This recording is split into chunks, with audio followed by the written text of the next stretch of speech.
What's up, everyone? Welcome back to Mr. Money TV live on Thursday night. This is Peter, Mr. Money. Yo, what's up, everybody? This is Frankie. All right, Nice to all see you right. guys So again. this week, it's been a really interesting one. Yeah, so Right. we have a few big events happening this week. Yes, Yeah. but anyway, for the folks who are celebrating Hari Raya, Selamat Hari Raya. Mm. Yeah, it is still there, right? Yeah, but I think one thing that is truly a sad news during this Raya period Uh, is the fact that the war seems to be escalating, lah. yeah, there is a lot of tension, high tension happening around the world, right? And then that caused a lot of people to be a little bit more scared. And we have seen some of the reaction happening in the market as well. That's right. So in the past few days, everything, most of the things are red. Yeah, simply because people are scared, so they rather just hold on to my cash first. Let's not do anything very drastic. That's right. Yeah. So today we're gonna be spending a little bit of time talking a little bit about geopolitics, but more importantly, we are a channel that is focusing on finance Yes. and more life-related events. Yes. So we will somehow bring it back towards That's right. money and to finance and That's how right. do we maneuver in this kind of situation. Yeah. Okay. So before that, Frankie, how was your week? My week, as in the Raya week, That's right. How was the Raya week? it's the best time to stay in KL during Raya. And this year, for some reason, is extra quiet compared to the past few years, I would say. Yeah. Especially quiet.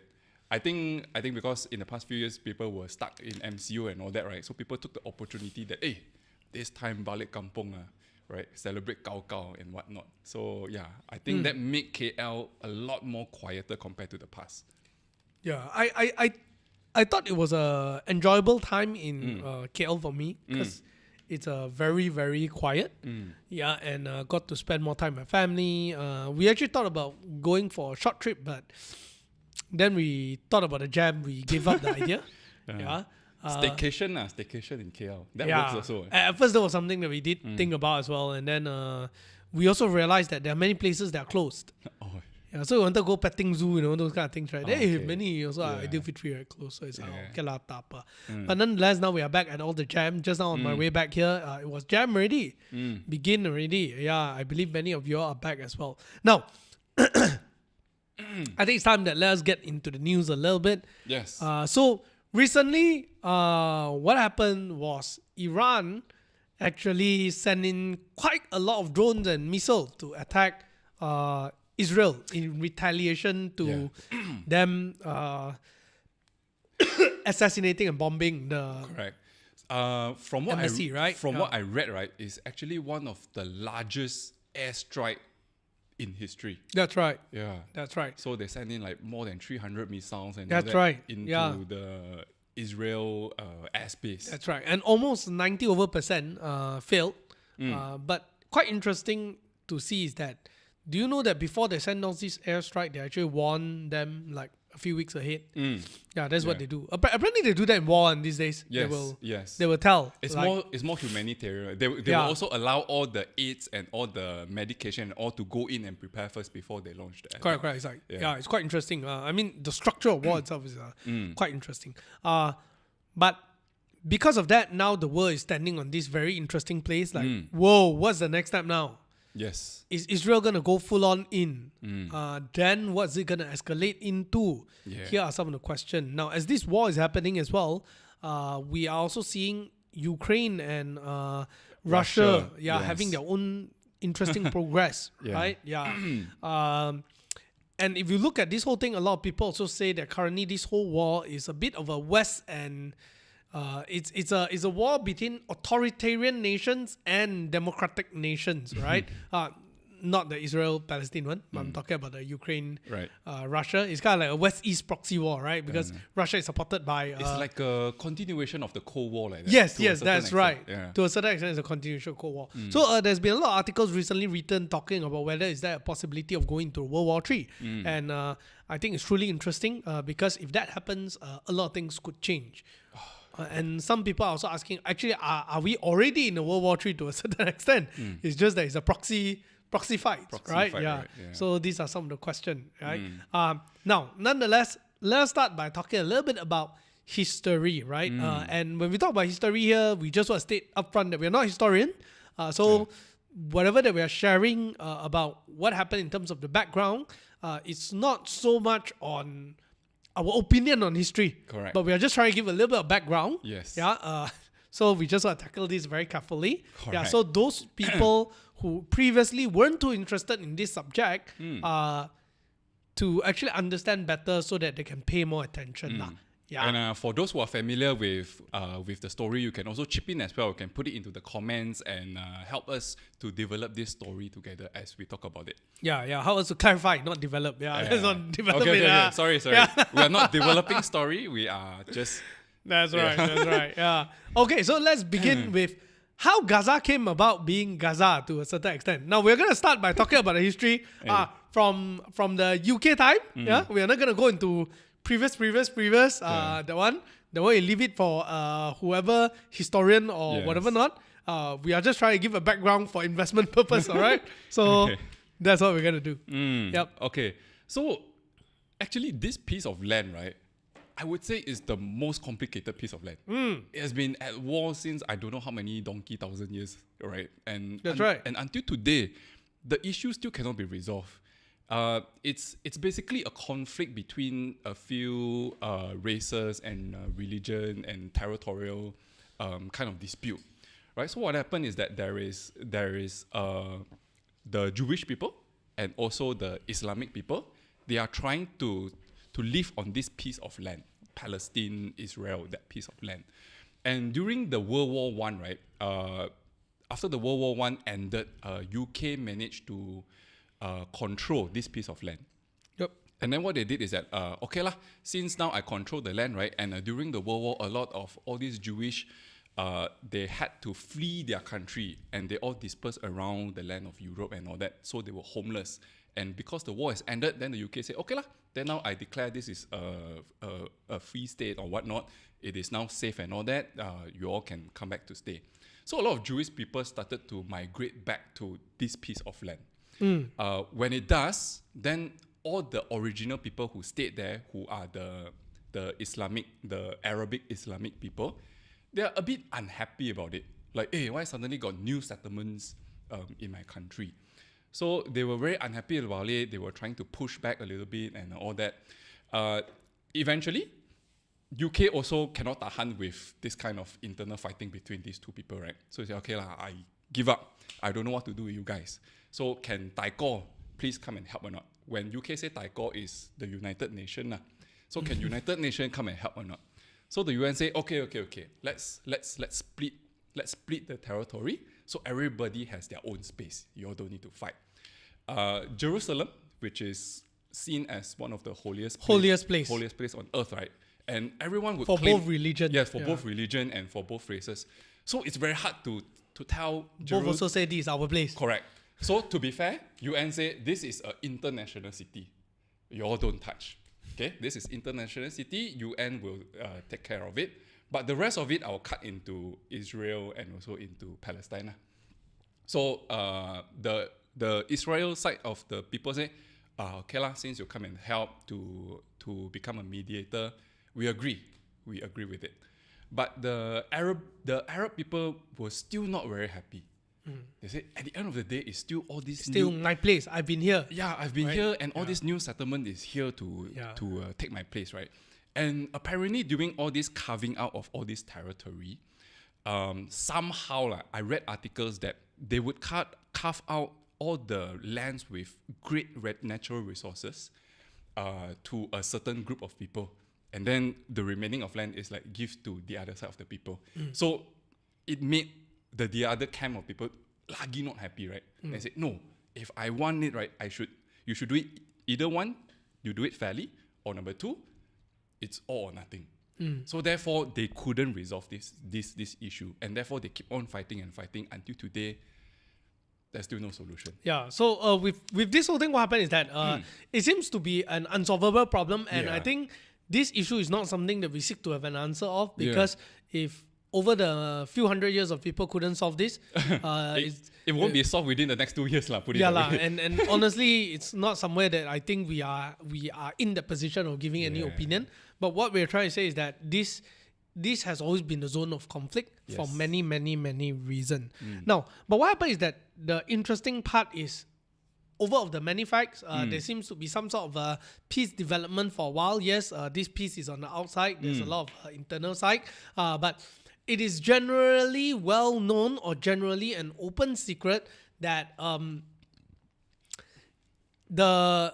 in Gaza versus Israel, it's always not just seen as a war between Gaza and Israel. It's also a proxy war to a certain extent. Yeah, right? a lot of Middle East countries will get Yes. involved. Yeah, so basically it's all these Middle East countries, they're all fighting, but they're using proxies. So the proxy in the form of Hamas, the proxy in the form of Houthis, you know, whatever not lah, right? So they are being supported by them. It's just like last time Vietnam War was actually a proxy war in between US and communists. and communist Soviets, right? Yeah, it was Soviets. actually a proxy war. Yeah, it just so happened it happened on your land. Okay, let's support the fight on my side and your side. Let's win this war without affecting our people, but affecting someone else, right? So these are part and parcel of the things, right? But we won't go into too deep into that. But actually, the interesting progress actually happened in last year. Yeah, when it began with The Hamas group surprise attack. yes, that particular surprise attack. Yeah, and then capturing of hostages. So Israel's response was, we have to fight back and we have to save these hostages. Now, and all these things spiraled into a full-on invasion, right? Conflict, full-on invasion of conflict. Israel into Gaza. Lah. Yes, full-on invasion of Israel into Gaza. There's a lot of opinion on this, how it happened and so on. Again, we are not here to talk about those things. But one thing by factual is this. In Gaza, the casualty of civilians has outweighed combatants from what was being reported at least, right? So, and we all know, and most people would know that Israel's military force is way stronger. Very advanced. Yeah, so we were just having a discussion earlier, me and the guys just now. I was saying that like, it's almost like this two-person fight, right? And then one person rides a bicycle or a normal car, right? And then you both fight. So I ride the car, I go and bang your tank. And then you pissed off, you take a tank and crush my car. It's a bit of a no fight. So if let's say both are driving same kind of car, it's still understandable. But when one is a tank, one is a car, it's a bit of a okay. But yes, there's still death on the part and the capturing of hostages. Not here to comment on those things. Correct. But it seems like the effort to free the hostages has gotten so far already. It's no more about that It's no more 123 of- hostages Correct. anymore. Correct. Again, I think it falls back to territory again. Yes. Yeah, like why you come to my land, why I go to your land, right? Yes. So now the issue is that the US and of course the rest of the world is worried that this tension may escalate. And then as Peter mentioned just now, this is always a war between a lot of Middle Eastern countries as well, right? So everyone is worried that if this one escalates, then more and more countries will be drawn into it. So in international relations context, right, there's a term called a balance of power. When there's no balance of power, conflict could happen quite easily. So like you rightly pointed out just now, right, one could be riding a bicycle, one could be riding a tank. The one who is driving a tank obviously is going to say, hey, I have advantage over you, I'm going to attack. But if both also have the same tank, then both sides will start to think, hey, if I attack, I think my casualty will also be quite heavy, you know. So I will think twice. So because of that, right, all these partners, all these international partners, has been trying to help both parties to build out their military strength in order to balance the power between Israel and also the Hamas people. So when it comes to a balance of power, which I think now more or less is there because US has already said that I will help with the defense, I will not help with the offense. Yep. And at the same time, the Middle East will also say like, okay, we have to help Gaza people to get freedom and all that, right? So somehow there is this balance of power as at now. And because of that, the oil price, which is one of the major thing in my opinion to monitor to see whether the tension is escalating or not, because Middle East is a main producer of oil and gas, right? If they go into war, obviously oil price is going to go up, but thankfully oil price is quite steady. So, and we also say that the market is always correct. So if the market is correct about the tension is not going up, so hopefully this tension can calm down. Hopefully both parties can sit down on the negotiation table and talk things out instead of doing another strike again. Yes. So I was reading an article recently about this whole incident of whether is there going to be a World War III, right? So it was said that in the recent development of things, it's getting interesting because at first Israel started off playing the victim, right? By that invasion hostage being taken over. But after the death toll all came in and everything all, it's like, oh wow, okay. Now, and with all the boycotts, with a lot of things happening, and a lot of countries are also starting to be very afraid of their association towards this issue. Correct. And how are they going to go forward moving ahead? So as we can see, US is starting to like, hey, Benjamin, can you don't be so crazy to a certain extent. Then they don't come out actively supporting everything already. They are starting to like, hey, take a step back, right? And then let them see where it goes. And right now they are like in that position where, okay, for defense will help you, but for offense, no. Now, on the other hand, there's also one part that is pretty scary is because of boycott, really, we are seeing a lot of businesses heavily affected. No need to go far. Right? Yeah, Malaysia itself, Malaysia. heavily affected. Yes. Even in overseas also, there's quite a lot of... because let's not forget, Muslim population is actually very, very big in the world. It's almost one of the biggest population right now. Yes. Yeah, so I would say that there is also a lot of business interests that are involved. So people are starting to take a step back. Now, on the other hand, for a longer term perspective, I think it's a little bit scary also because remember IS and remember ISIS. many of the ISIS and many of these different militants in the Middle East. Many of them actually came about because of all these kind of proxy wars. All this support on the side to help you. Correct. And this led to the Houthis, right? If you actually think about it, remember the Houthi... the Red Sea conflict. Yes, the Red Sea conflict. I'm not sure whether is it like, it's part of the plan. It's actually two different incidents from this Hamas-Gaza thing, you know, whatever not. But what happened is that when a proxy war is being fought and when you give weapons and support them, these groups also have their own interests, don't forget. So you give me those things, I can use it to do other things. I mean, you think about it, it's kind of like the Myanmar junta case and everything, all right? Yes. It's the same thing. You give me all this, right? I'm going to advance my own interests, lah. So that's when you start to have also a lot of these mini conflicts going on, right? Which is not a great thing. Yeah. And there's one particular, within the article, right? One thing that they did say is this. The issue about war is always this. You can calculate everything, but something will always go wrong. What is it? Like, let's say you think that I'm going to make sure that this is done this way, right? But something will go wrong. And because that something go wrong, it will lead to a bigger scale. It's just like, even during Saddam Hussein time, whatever not, like, let's say I want to catch this guy, but maybe I identify the wrong person. So when I bomb this place at time, ngam ho, when I bomb this place at time, there's some high-rank official. High-rank official there or something like that, then something will just go wrong and tip the scale suddenly or either cause an even bigger conflict. In fact, that's how World War I and World War II got out of hand. Yes. Right? So they are saying that at this day and age, the truth is, while there's a possibility of it going into war, there is a huge interest in many parties not to go into. So even for Israel now, as they are testing the water to go back into full-scale attack response, right? You see, they are not attacking, no. Until now, Israel has not responded. They have not responded and said that we're going to attack Iran. Now, Iran also very interesting, right? They go and send all the bombs. They know that they can't get them. Yeah. They just send it. Yeah. It's just to send a message that say, I'm not happy. I'm not happy. I have the right to defend myself because you bombed the embassy. Correct. So you killed my guy. I'm gonna send, right? Spend so much of money just to send that. I know no one can get it lah. I'm waiting for what Israel say ni. Yeah. If Israel don't respond, Israel look weak.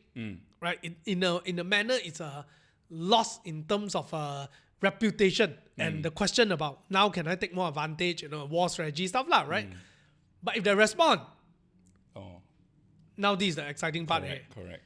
If US say they're gonna help or who say they're gonna help, then now it's a world war scenario because you are talking about country launching attack against country.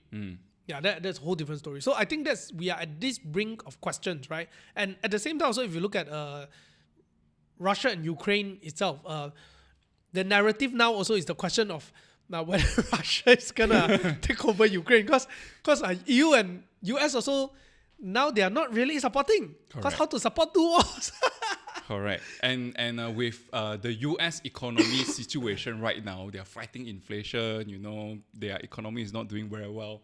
And for them to come to support two wars or more, I don't know, man. I have issue with the confidence of US dollar going forward. Yeah. And not just US dollar, right? Many other countries actually being affected. So just now, right before it started, we watched this short clip from Katie Wood, right? She was talking about there's one of the reasons why Bitcoin is actually going up in prices. We are also not looking at the overall narrative other than ETF, is that there are many countries' currency is devaluing significantly.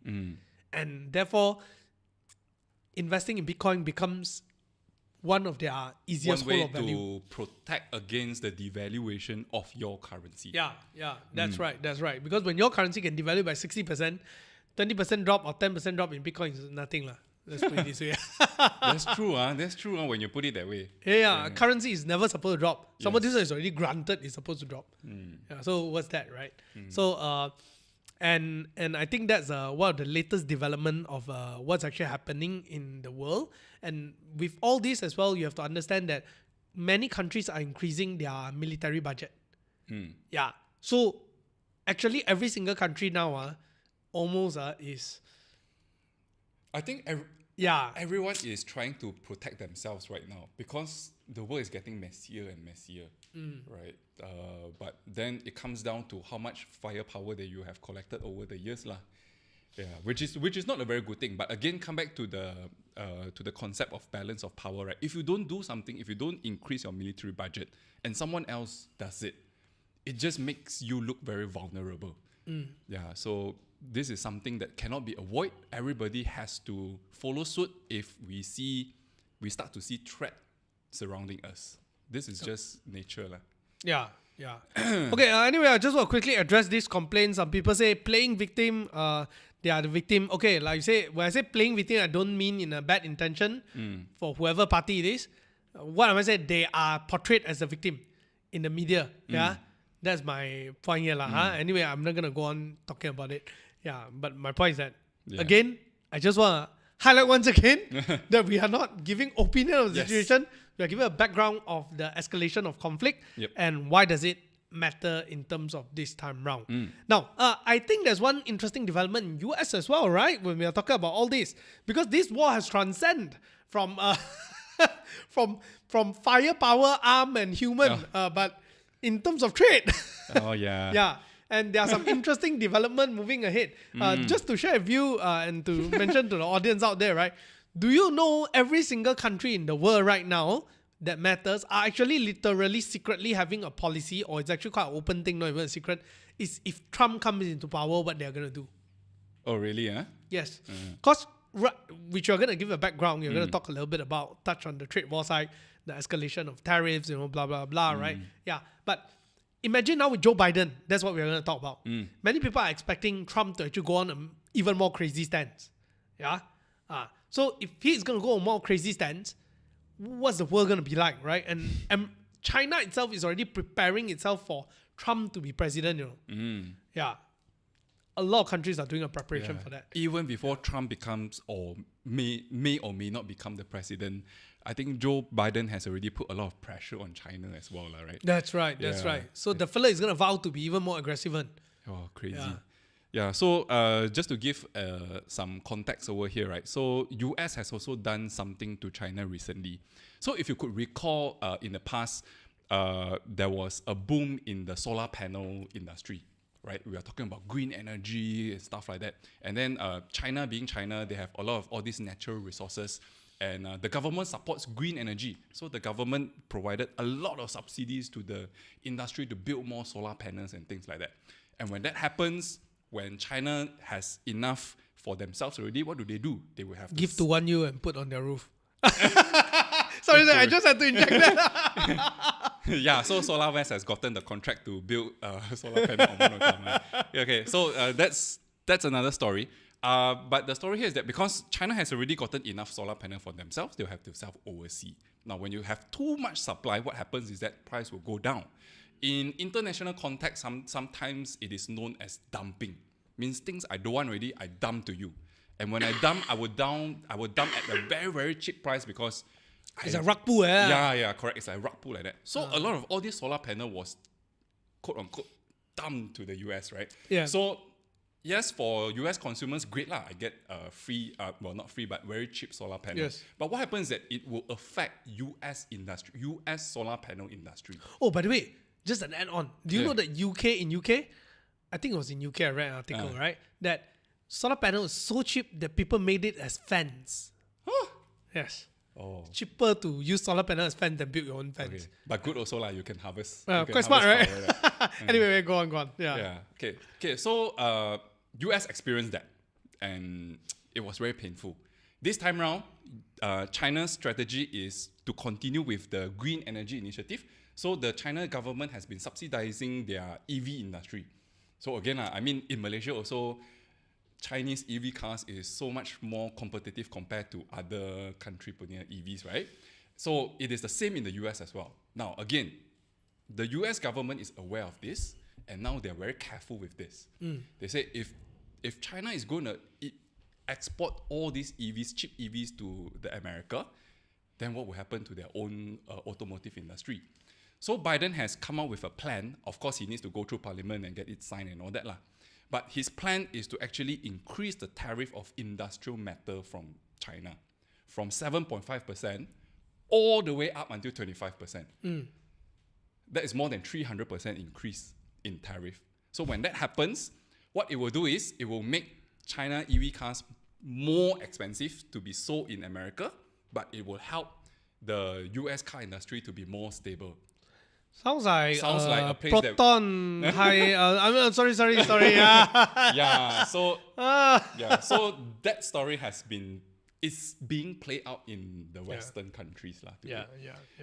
But this is not the first time they're doing that. Actually, they did it to Japan before. Yeah, Japan used to be leading when it comes to IC designs, right? Yes, correct. Yeah, and then when it was so good, they played this whole narrative of like they are killing our economy, and then people even burn Japanese car in the street, increase their tariff, everything, and then Japan said, okay, you know what, screw it, I'm not gonna go into this part. I'm just gonna make the raw materials to help you to build your stuff, okay? Yeah. They're like, okay, good, now you're our good friend again. Yeah. To a certain extent, America is very interesting, right? Yeah. It is capitalist. Yeah, we were just talking about it, right? That they are the representation of a free market, the capitalist market, right? That they will never interfere. It is so interesting that those are the things that drove their prices for medication so much more expensive compared to anywhere else in the world, right? Everything will be based on demand and supply. Yes, market I don't forces. care, because it's supposed to be good for business. Yeah. You know who beat there in the game? China. China come in only. Okay, it's okay. Right now we're gonna tariff here, tariff there. We need to intervene here, intervene there. We need no to more free protect our market. people. Yeah. So quite interesting. Interesting. Yeah. We're not saying whether it's right or wrong. It's just really interesting to watch, right? Yeah. So anyway, with that all happening, what's the implication to us as an investor? That would be the biggest question that all of us are asking, right? Yeah. So number one, definitely we can foresee is when we are talking about in the past, there was always this in Ray Dalio's words of balance of power is we are very clear who are the leaders of the nations, right? But at this very point right now in the world is that there seems to be a shift in power or uncertainty of who will come in power, right? And because of that, in the past, one of the things that comes together with this power is the use of a currency. Yeah. And Everybody wants to dominate the currency, right? that's right. Yeah. And to a certain extent, this is something that has been very subtly shifting, but at a very small scale that doesn't really impact yet. I won't be surprised that it will take, if ever US dollar loses its power, it will take 10, 20 years. I mean, if you just think about a peaceful kind, like in Southeast Asia, Singapore dollars dominate, right? Yeah. I mean, let's be honest. When me and you were kids, it was always a 1-to-1, right? By the time we realized that it dominated, it was already $2 to $3. Yeah. So you will only feel it like long many term, years- over the long term, many only years you are down the able road. to see the effect. yeah. I mean, that makes a lot of sense also because today all the trades, especially commodity trades, are being done in US dollar. Let's play a scenario. Tomorrow when you wake up, suddenly it becomes another currency XYZ. Everything is supposed to be transacted in XYZ. But you are so used to using US dollar for the past, I don't know how many years, like 50, 60 years, right? Of course, you will still think, okay, this one's supposed to be $100, but $100 convert to XYZ first. Okay, then only I tell you what is the XYZ amount. So in the immediate term, that transaction, right, people will still pretty much use US dollar first, and then slowly convert. Then maybe 1-2 generations later, people think, so mafan, everything also convert. Let's just use XYZ. So the transition will be very gradual, very slow. That's right. Yeah. Yeah. But right now, today, of course, there are two superpowers trying to balance the power. One is obviously the US, and the other one is China, because both of them are the two world largest economy. But I would say that in terms of currency, right, there's a third force coming in, which 2 days later we're going to see this. 2 days later, this third force may become even more powerful, right? Yeah. And this is the power of people. So inspiring, huh? Wow. So the power of people may come in and interject these two superpowers. Yeah. So, for those of you who get the context, we're definitely talking about Bitcoin. This is where it starts segueing into assets itself. Now, I think it's really interesting. But before we start, I just want to highlight one more area to go into the currency part. Whatever that's happening around right now, one thing is that commodity prices are increasing. Copper, cocoa, all this just went up. And to a certain extent, right, the way that it goes up are also a bit like people are reacting. It's like, remember last time, COVID time, people chong toilet paper? Yeah. It's almost like that. It's the same situation. It's almost like that. Yes. Yeah, people are just, and you can see, then after it crashed. Yeah, it's really people are just trying to hot toilet paper kind of feeling right now. Correct. Yeah, and that's why prices are driving up like crazy. Industrial metal is going up like crazy. Cocoa is going up like crazy. Gold price is going like crazy. Doesn't make sense. Anyway, but it's a double whammy for many businesses, especially those who are import based, because commodity went up, US dollar went up. So if commodity go up by 10%, more than that lah. And then US dollar also go up by 10%. Wow, double, man. Yeah. Double. You're not talking about. Correct. You're actually killing yourself on both sides. Correct. However, people who are exporting, congratulations. Oh yeah, exporters will make so much money, like man. just windfall out of the blue, man. Yeah. Commodity price up, US dollar up, and you're exporting all your goods. That's right. Whew. This one is just it's just windfall. Yeah. Now the thing is that many people will be asking this question. Then we are seeing Malaysian ringgit dropping, right? So we just want to touch base a little bit on that as well. Is the fact that you put yourself in a situation where today, if you are someone who's exporting, let's say, copper from Malaysia, copper-based product from Malaysia, right?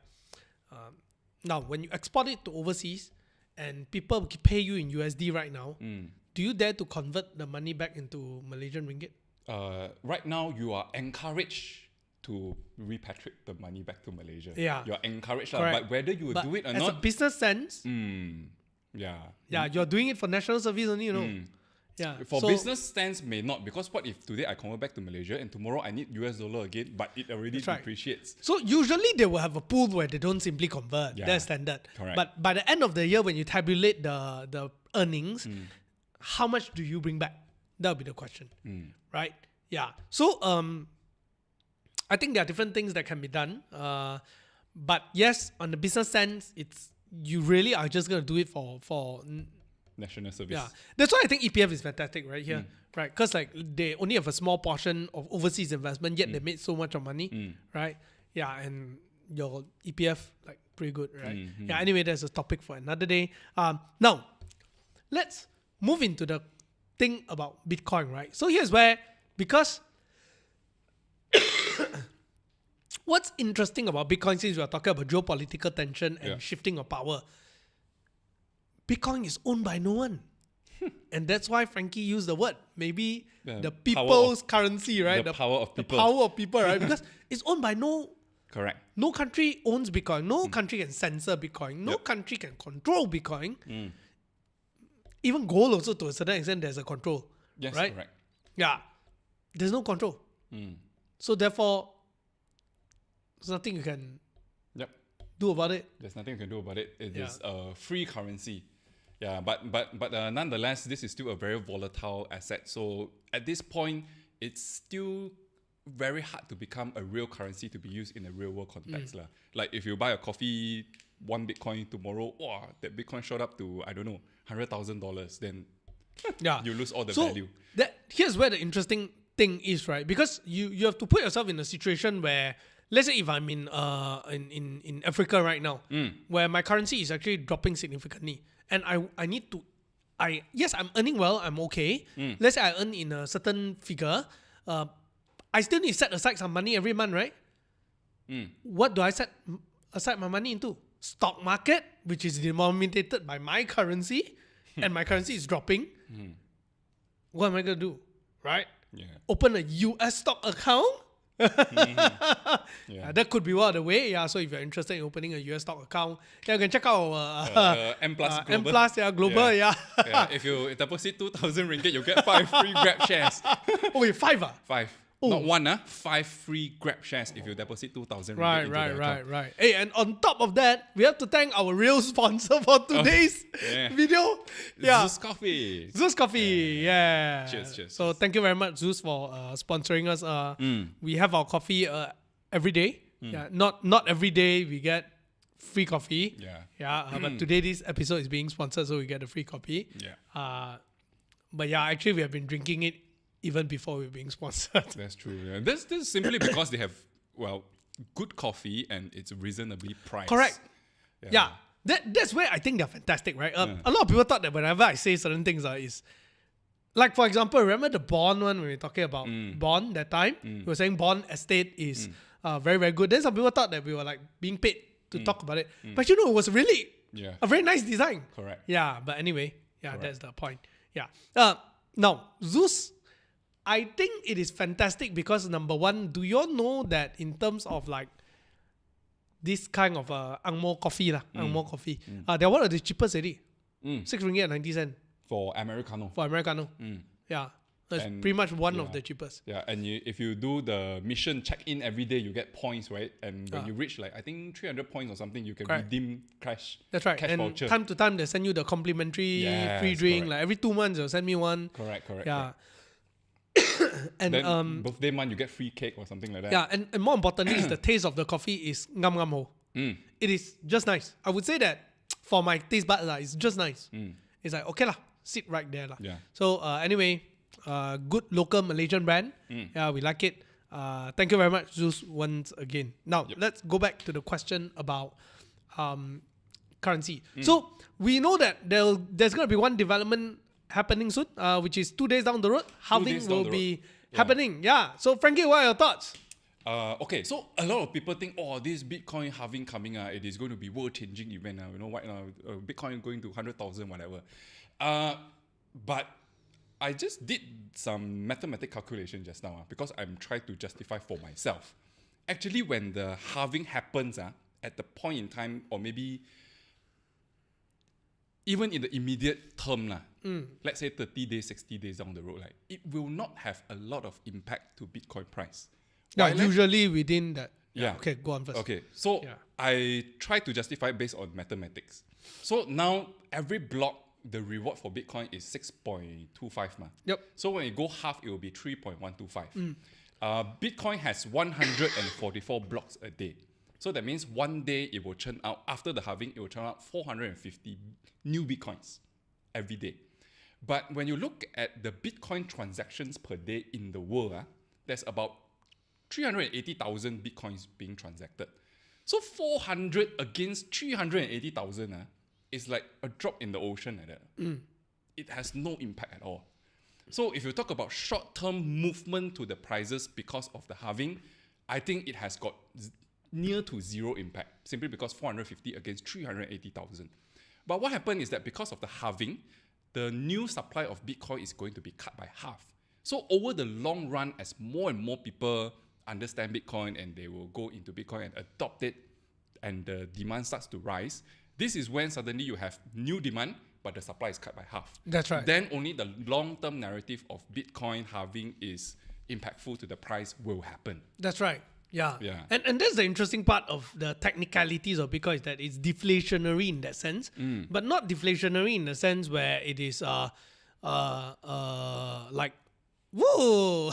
It's supposed to be deflationary, where in the early days the price hike will be a lot more significant. Yes. And as it goes along the way, it's gonna kind of like taper down a little bit until it reaches an inflection point where it's even more widely adopted. Yes. Right. And we are starting to see that wider adoption along the way. Hong Kong already has the first approved their. They have approved the Bitcoin and Ethereum ETF. I think the first right. one will be launched in May or something. That's right. That's Yeah. right. So we are going to see definitely more money flowing in. Number two is that you are looking at Ethereum's ETF coming in up. the US. Yeah. Now, the next thing that is really interesting about all this is that people are talking about the price movement. Will it be there? Will it not be there? What's the price that you're looking at? So I took a slightly safer stance recently, which is I told a friend the other day. I was saying that I think this period is going to be a bit, volatile, and it may take a drawback. I think just 2-3 weeks ago, I was telling my friend, I was saying that watch it a little bit. I think it's a drawback a little bit. Yeah. And I think it's a very normal reaction. A lot of people were saying, oh, this is the end of Bitcoin already. This is the end of the rally. Every time Bitcoin drop by 5-10%, this narrative will come out. Correct. That's right. Every time 5-10% is going to come out. Yeah, I mean, we think that about Malaysian ringgit also, actually. That's true. Yeah, a lot of people like drop by, end of Malaysian ringgit, migrate, whatever not lah. But the point is that people tend to overreact. If you look at the over the history of Bitcoin going up, there's a lot of dips. And in the past, the dips were about 20%. Every time it dips a bit, 20%, then it should back up, dip a bit, 20%, then it should even higher. And the market is always up and down to go up. So to look at a 10% dip and like say, hey, this is the end, I think that's not a very logical thing to say lah. Definitely number two, I'm not a trader, so I don't really know. Maybe I don't know what am I talking, but I'm pretty much a person who invests over a long term. Right? Yep. So my personal thought is that there's one behavior that we have seen people have from the day that we started this until today. When the price is low, people will say, can or not. When the price go up all the way, they'll ask, so high, do you wait till you draw back? Yeah. When it's even higher, then they'll ask, now can buy or not?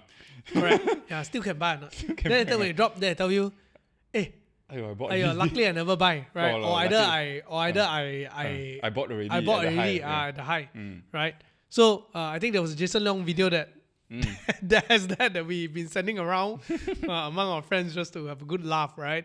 But the point is this, right? If the idea of the thesis of Bitcoin as an asset is it's a long-term asset. If you are thinking about investing in Bitcoin or you're thinking about making an investment on it, over the long term, you have to understand why is it attractive as a long-term proposition, right?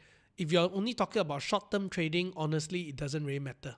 It doesn't matter whether is it Coco or Bitcoin or whatever lah. Because it's just news driven and sentiment driven. Correct. That's all. So our personal thought definitely is at this point, with a lot of things that are happening in the world right now, Bitcoin is quite an asset that is generating mainstream acceptance already.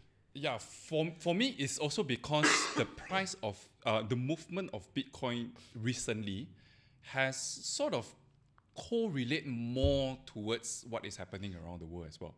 So if you think the world is going to prosper and all that, more people is going to be richer and then they can adopt more Bitcoin price goes up, right? If there's more uncertainty in the market, right, people want to flee to safety. Maybe at one point in time, people would start to think that, hey, maybe digital gold makes sense. Then they will also flee to Bitcoin as well. So as we progress in the development of Bitcoin, I think with the more adoption and all that, it has slowly taken shape to become a mainstream asset. That's right. Yeah. So it is always very exciting when a new asset class emerge.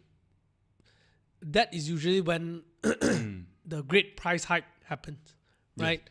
When the price has reached its 100% maturity, then it will become normal lah. Become normal lah. Yeah. Simple as that lah, right? Yeah. It will become very stable. Very nothing stable. Happen, Nothing much happen.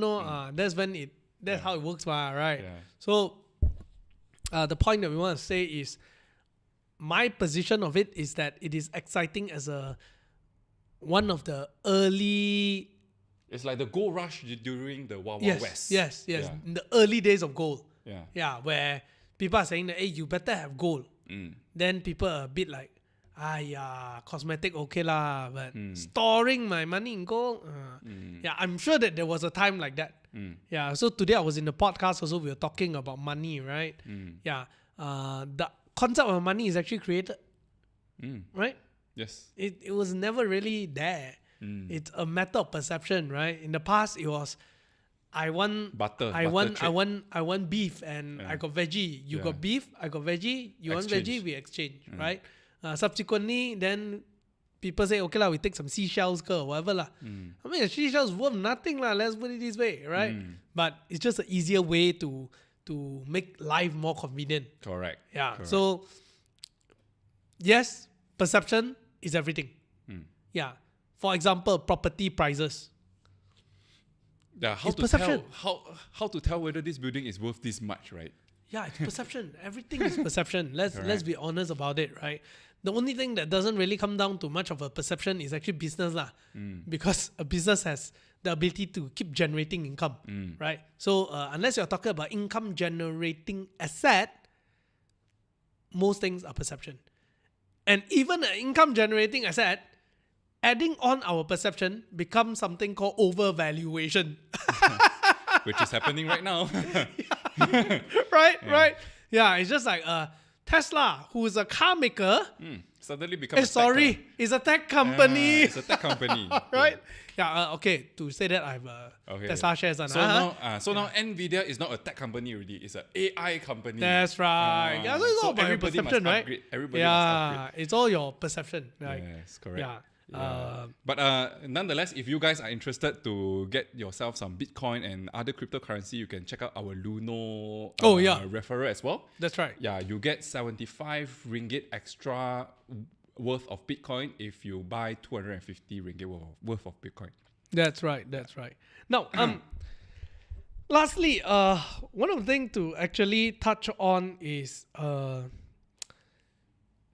also want to highlight the fact that I think that Bitcoin will really move when we start seeing the interest rate go down. Because you still need the market to have money. That will give it the big boost. If it doesn't have that, it's going to be more of a slow and steady up. Yeah. So that's my personal thought about it. Which, by estimate, last time they said there's supposed to be 5 or 6 or something like that. Yeah? Now maybe not even now 2 or 3, right? Now maybe not even 1. But the good news is UK may start to cut interest rate in May. And European Central Bank also say that they may start to cut interest rate around June, July, that kind of period. Why? Because election coming. US also same thing actually. No difference. Election is coming. for the first time ever, you see Jerome Powell is not saying too much already, right? Yeah, and originally they said they're supposed to be. They put it in and said that we are going to have a few cuts. Now they never say that they are going to reduce. It's just the estimate of the market saying that maybe at most 2 or 3. Yep. Yeah, ultimately, let's not forget, he's appointed by president. Right? Yeah, okay lah. Anyways. Directly, indirectly, that kind of Yeah, question. Yeah, no, a lot of question. But the point is that I think what we are looking at moving ahead is a very volatile period. Will we end up being in a very, very messy situation? I do not know, and I hope not. But I think that volatility is going to be the new norm in the next few years. Yeah, that's just how I think things are going to turn out to be. Mainly because of geopolitical tension. And it will always represent itself in the form of trade wars and commodity prices and blah, blah, blah. So it would just automatically affect the market. Yeah. I hope whatever we are experiencing today is the worst already. Yeah. I hope that. Because it is messy enough. Yeah, super messy, man. Yeah. All Okay, right. anyway, let's look at the Q&A, right? If you have any question, you can feel free to type into the comment box and then we will pick it up. So I think the first one here we can look at is Mango Ice Cream say, how do you import-export business if BTC swings 20%? The answer is no, you don't use BTC for that purpose, at least not now. Probably not in the near future. Yeah. I want to address this one first. Jim Wong say, Frankie, with World War III coming, wait, I want to stop you there. I never say World That's War. true. We never say World War III coming. I want to stop you there, right? Okay, but what do you think about Palantir going back in now? We don't give investment advice, so you should do your own research to find out more about Palantir. But generally speaking, they are involved in a lot of big data analysis about this kind of stuff. So if the US government or any government appoint them to do this kind of intelligence research, then they may benefit from There's no this kind if, of things. it is already. I think even the US, even the Israel-Gaza war itself, there's a lot of AI involved. Of course. Yeah, they're using a lot of AI to actually deal with this whole situation. Yeah, so it's quite interesting. Now, another thing is that how is Japan defending their yen? I think one thing interesting about Japan is that the Japanese yen has always been a creature of its own, in the sense where the Japanese people is just okay with it already. I think they depressed long enough. Yeah. Yeah, it's like Finally, they say inflation, they're so happy. Yeah, inflation. yeah, correct.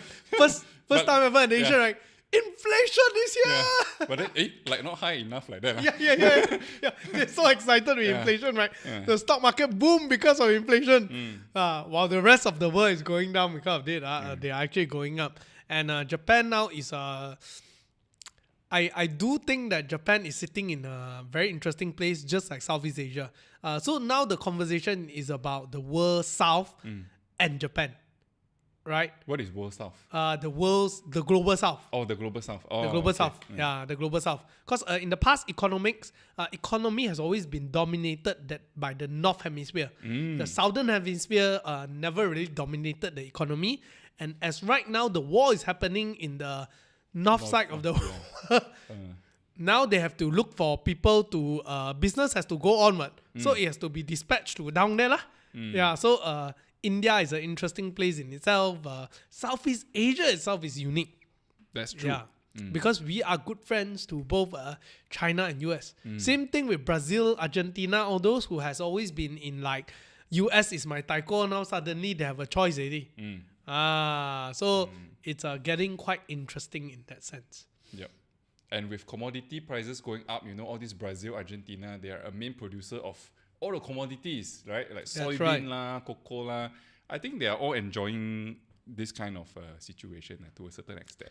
Yeah. So I think that to have any form of conflict in this area itself, I think it will not be beneficial to anyone at all. Yeah, because to a certain extent, Southeast Asia and the global South, in the sense, is kind of the lubricant in this whole situation right now. Right? If you think about it, actually, we are the lubricant to the whole situation. Yeah. literally, it's like the worst thing you go on, we're gonna put the front of you're not happy, I'm not happy, but down there, let's work, down there, you better work, you don't fight, literally, that's what's kind of happening, lah. Now, one more question here is EPF account tree, but I want to share with you all that at this point right now, we will not touch on this subject because recently we are trying to approach them to see whether we can get a little bit more information to find out more. So we will refrain from commenting first. Is there anything else that you want to highlight or any questions from the public that you want to take? Nope, I think that's about it. Yeah. Okay, so thank you very much everyone for joining us today. Yeah. Yep. We would love to hear from you again and see you on our show again next week. Yep. So thank you very much. If you enjoy the show, please hit a thumbs up and share this video with your friends or listen to us on the podcast on The Real Money Show. Yeah. The Real Money Show The by Real Mr. Money Money Show. TV on Spotify, Apple Podcasts, and whatever platform that you use. That's right. Yeah. So thank you very much. We'll see you guys next week. Good night.